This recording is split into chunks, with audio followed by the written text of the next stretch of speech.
৭১ মানবতা বিরোধী অপরাধের মামলায় মৃত্যুদণ্ডপ্রাপ্ত ব্রাহ্মণবাড়িয়ার সাবেক আওয়ামী লীগ নেতা মোবারক হোসেনকে খালাস দিয়েছে আপিল বিভাগ।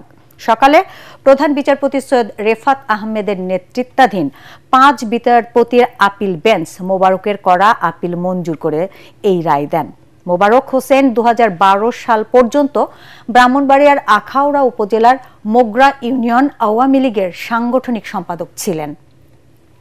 মুক্তিযুদ্ধকালে মানবতা বিরোধী অপরাধের মামলায় ২০১৪ সালের ২৪ নভেম্বর তাকে মৃত্যুদণ্ড দেয় আন্তর্জাতিক অপরাধ ট্রাইব্যুনাল। তার বিরুদ্ধে আনা ৫টি অভিযোগের মধ্যে ২টি প্রমাণিত হয়, একটিতে মৃত্যুদণ্ড এবং অপরটিতে যাবজ্জীবন কারাদণ্ড দেয় ট্রাইব্যুনাল। বাকি ৩টি অভিযোগ থেকে তাকে খালাস দেয়া হয়। ৭১ মোবারক ব্রাহ্মণবাড়িয়ার রাজাকার বাহিনীর অন্যতম সদস্য ছিলেন বলে উল্লেখ করা হয় মৃত্যুদণ্ডের রায়ে। পরে মৃত্যুদণ্ড থেকে খালাস চেয়ে মোবারক হোসেন আপিল করেন।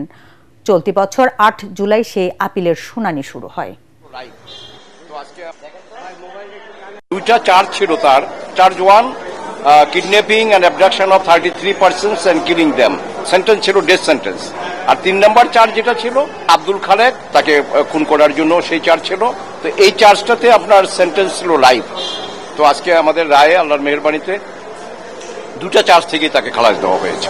মামলাটাই দুর্বল ছিল এই জন্য যে ডিউরিং ইনভেস্টিগেশন আপনার যথাযথভাবে এভিডেন্স কালেক্ট করা হয় নাই। এটা দিয়ে একটা মানুষের মৃত্যুদণ্ড তো দূরের কথা, মানে দোষী সাব্যস্ত করা যায় না। আমাদের জানা মতে আর কোনো মামলা নেই।